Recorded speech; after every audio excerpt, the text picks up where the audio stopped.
GMP Kompanija je fabrika tapaciranog namještaja. Poslujemo unazad 25 godina, zapošljavamo oko 180 radnika. Naš brendovi su GMP, Komo i Volumen novi brend. Ne bavimo se uslugama, proizvodnje za druge, radimo sa vlastitim timom razvoja od početka razvoja proizvoda do testne proizvodnje, do uključivanja u finalnu proizvodnju i plasmana na tržište. EU for Business Recovery finansirala je Europska unija i njemačka vlada. Naš motiv da se prijavimo na ovaj projekat svakako je naša želja da se pozicioniramo kao proizvođač namještaja u sferi luksuznijeg namještaja. Nemoguće je to sprovesti bez ulaganja u opremu višeg tehnološkog razvoja. Kroz ovaj projekat finansirali smo nabavku CNC opreme za krivolinijsku obradu i rezanje spužve. Obradni centar koji smo nabavili svakako olakšao nam i saradnju sa industrijskim dizajnom koji je u saradnji sa našim timom razvoja radio na ovom projektu. Obradni centar svakako da će nam olakšati u buduće poslovanje s obzirom da smo dobili na neki način samostalnost u projektovanju, u dizajnu, u razvoju novih proizvoda. Kroz nabavku visoko razvijene tehnološke obrade, odnosno CNC-a za krivolinijsko rezanje spužve, dobili smo bazu podataka koju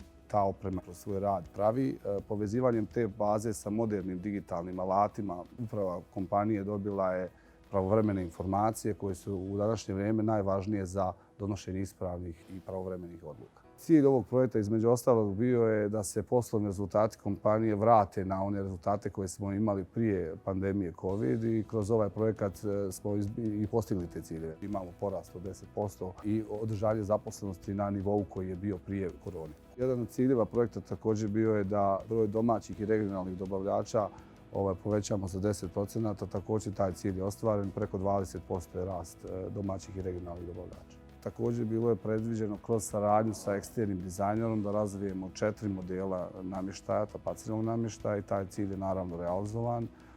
Radi se o brendu Volumen, uglavnim garniturama, trosedima, dvosedima, foteljama. Projekti poput ovoga svakako su značajni za razvoj naše privrede i naša poruka je da se i ostali privrednici i ljudi koji se bave razvojem poslovanja prijave na slične projekte ovome. Svakako da će kroz realizaciju ovih projekata steći iskustva i znanja koja će pomoći da razviju svoje poslove i da zadržimo mlade